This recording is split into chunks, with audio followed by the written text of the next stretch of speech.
Chatham, Harnett, and Lee counties until 4:45 p.m. 60 miles an hour winds and quarter-size hail, along with and I found play. In Raleigh has issued a severe thunderstorm warning for northwestern Harnett County, Lee County, southeastern Chatham County until 4:45 p.m. At 3:59 p.m., a severe thunderstorm was located near Sanford, moving northeast at 35 miles per hour. Hazard, 60 miles per hour with gusts and quarter-size hail. Source, yeah, we had a feeling. Shut up! Impact, hail damage to vehicles is expected. Expect wind damage to roofs, siding. Clay, shut up!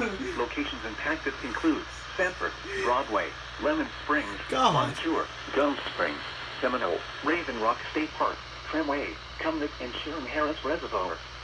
Remain alert for a possible tornado. Tornadoes can develop quickly from severe thunderstorms. If you spot a tornado, go at once into the basement or small central room in a sturdy structure. For your protection, move to an interior room on the lowest floor of a building. Repeating, a severe thunderstorm warning has been issued until 4:45 p.m. for the following counties in North Carolina: Chatham, Harnett, and Lee.